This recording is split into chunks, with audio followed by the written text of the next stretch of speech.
Hello, hello, hello. This is your message from the universe for 10/2/2020. This is the rune Awaz. Awaz is the rune of movement. It's the rune of transitions. It's about changing where you are, not just from a physical stance, but also from an emotional stance, a spiritual stance, a financial stance. And this particular reading is talking about your resistance to that. It's talking about the fact that you are holding on to where you are rather than moving forward.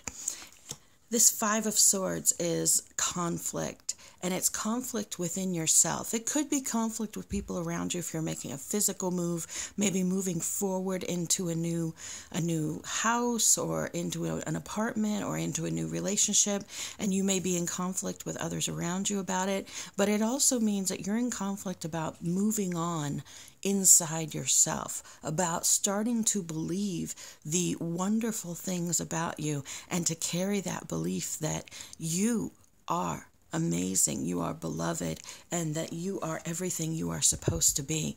This Five of Coins speaks about financial recovery. It speaks about spiritual recovery. This symbol here is Fehu, the rune of possessions.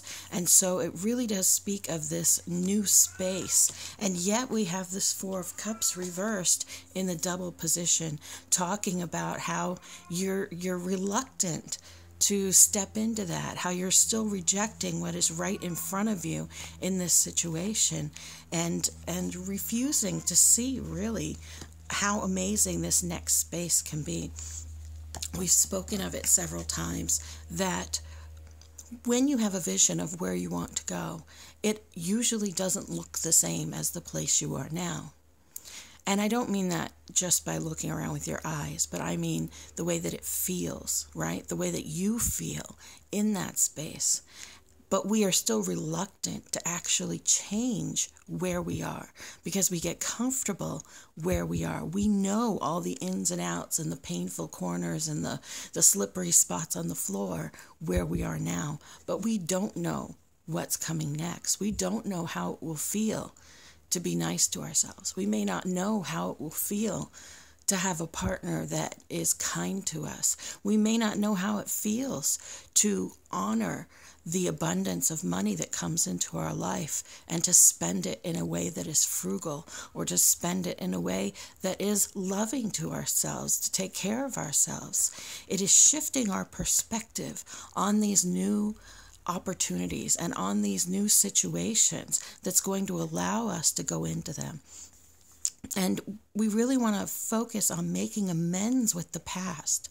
We cannot be wishing for a new future to run away from the now, to run away from where we are. If your future is because you don't like where you are, the way to get to your future is to change where you are, not to run away from it. The new future doesn't magically manifest and then you run from this space to that space. You actually transform yourself first. You transform yourself, and then it extends to your surroundings bit by bit by bit. I know that it can be frustrating, but it's a process and it's a journey. And it is this moment right now where we are choosing what comes next. Yesterday or 5 minutes ago, you chose how to create this moment. And in this moment right now, you are choosing how to create the next moment. Be mindful of your thoughts. Be mindful of your actions. Allow your intentions, your words, and your actions to align, and everything starts to fall into place. You are beloved, you matter, you are loved.